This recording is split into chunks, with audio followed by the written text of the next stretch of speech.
All right, y'all, what's going on? It's Combo Breaker 99. I am back with another post-fight analysis video. All right, y'all, so yeah, I got a chance to watch the fight. I just had to watch it today, man, because, I was busy last night.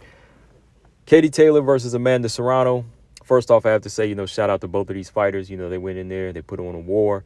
Good fight all around in front of Madison Square Garden. This was a big fight, one of the biggest fights, if not the biggest fight this year so far for women's boxing, for the undisputed lightweight championship.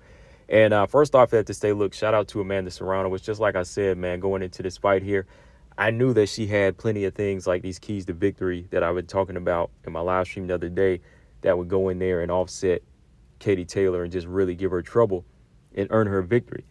And Katie Taylor, I know it sounded like I was tearing her down in certain places. People always say that about, okay, if they big fan of a fighter, they don't want to just tell the truth about their strengths and their weaknesses. Look, I'll go over her strengths, but I'm going to tell you, like, what she possesses, the certain things I talked about, being open to body shots, moving straight back, hands down, and, just really clenching up and not really inside fighting. It was all going to affect her performance in this fight. And it did. In my opinion, I thought that Amanda Serrano won the fight. I know Katie Taylor, she got the victory via split decision. I mean, we got to talk about one of those scorecards, 7-3. But overall, man, I thought Amanda Serrano, she did enough to win this fight. I thought she was the more effective puncher. She threw the nicer punches, landed the nicer punches, kept on the effective pressure. And this is where I get mixed up. Sometimes people they play favorites whenever it comes to fighting off the back foot. Look, Katie Taylor fought off the back foot, in the rounds that she won, with her flurries. But there was a lot of the times that Amanda Serrano was really putting pressure on her, and she was landing the more effective shots, the effective shots that were making her have to fight off the back foot. Sometimes it wasn't off a choice, right? And that's what I look at. Like when Floyd Mayweather fights off the back foot, people get mad. They say he's on a bite. But when Katie does it, it's like, oh, yeah, she's a master at it. But she's not choosing to. She's having to move back because Amanda Serrano is putting that pressure on, right? See, Floyd, he shows he does it all. Walk you down, move back, fight off the back foot, whatever, side to side. I think that Amanda Serrano was really putting that pressure. Like Katie couldn't meet her in the center. Like they said, commentator said she needed to stay in the center with her and try to bang it out or, try to fight in the pocket. But, no, she didn't want that because she knew Amanda moving up, even if she was moving up, was a stronger and more powerful puncher here. So real quick, let's talk about the fight. I'm going to just go down each round real quick. I ain't going to break every single round down. I'm going to just tell you who I gave each round to because, I felt Amanda Serrano, she did enough to win the fight. I thought she did the more effective work, like I had said. And, Katie Taylor did win her rounds, the ones that she did win. She did go in there and, box the way I thought she would, but she still came out looking like she was in a dogfight with a fighter that had more dog, in my opinion, that knew how to fight on the inside and had the better punching power, better punches all around. First round, I gave to Taylor. She was doing a good job of sticking and moving. The fresh Katie Taylor, this is what she does, sticks and moves. But Serrano, she was going to the body already. She was attacking the body, trying to touch it with those straight left hands, just landed a few shots this round. But Katie Taylor was sticking and moving, textbook Katie Taylor, in and out, going off the back foot, landed in flurries. Second round, I gave to Katie Taylor, but it could have gone either way. It was kind of like a swing round. I think Amanda, she did land some good straight left hands to the body and to the head. But I thought Katie Taylor, she was sticking and moving, landed a few good right hands, catching Taylor. But Serrano was starting to catch up here, landing those straight left hands to the body. Katie Taylor was getting hit, though. She's boxing, but she still gets hit. Now, this is where it changed. Round 3, I gave to Amanda Serrano. I thought she just landed the better straight punches, backing Katie Taylor up again, straight left hands down the pipe. Round 4, another round I gave to Serrano, good attack to the body. She was listening to her corner. They said go to that body. She landed a good combination, right hook to the body, to the head. Taylor clinching a lot. That's the thing about Katie Taylor. She likes to clinch, but she doesn't really like clinch fight or like fight on the inside. She'll just tie up and let you know that she doesn't like it on the inside or that, she doesn't want to try to engage on the inside, right?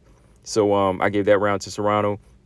I think round 5 was clearly Amanda Serrano. Everybody, we can agree there. Amanda Serrano was dominating. She almost had Katie Taylor out, just combinations after combinations to the body, to the head, and just rocking Katie. Katie was like on wobbly legs, about to go down. Hey, she showed the chin and the heart to stay in it, but Amanda Serrano was really banging her up this round where I thought it was going to be done, going to the last 10 seconds or either going into the 6th round.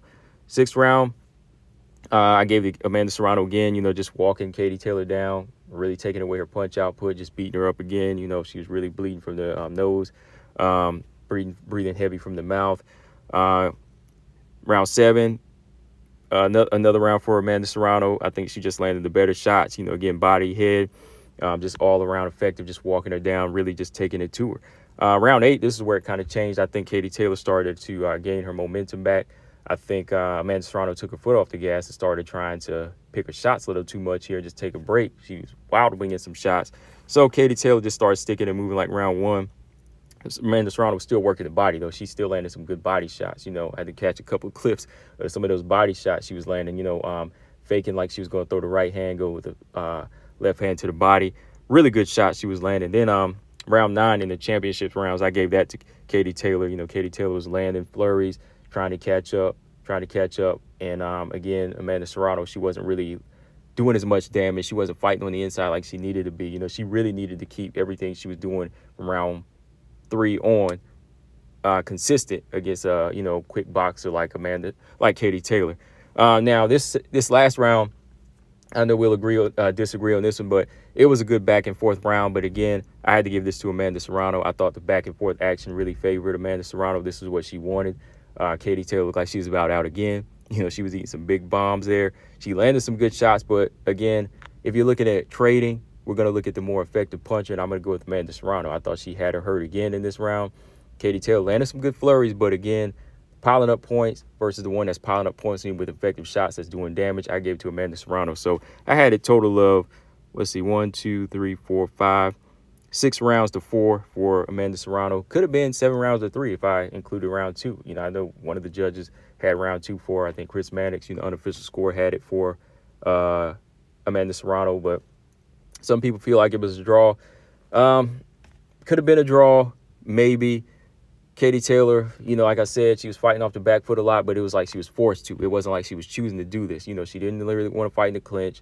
I think she ate the more effective punches. She landed a lot of shots, but Katie was really not getting the respect of Amanda. Amanda walked through a lot of these shots, and she would land the better shots. I think she was landing the better, more effective punches throughout this fight. So I had it 6 rounds to 4, maybe 7 rounds to 3 for Amanda Serrano.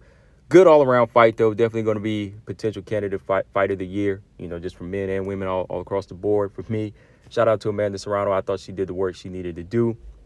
But, guys, let me know in the comment section what y'all thought. Hey, I think we need a rematch. Definitely need a rematch of this fight. That's how close it was. Was it a robbery? I won't say it's a robbery. Again, like some of these fights over the past few weeks, but I will say Amanda Serrano won. You can't really change my mind. Let me just put it that way. I think Amanda Serrano did enough to win this fight every time I looked at it. 2 times. I thought Amanda Serrano again, 7 rounds, 3, 6 rounds to 4.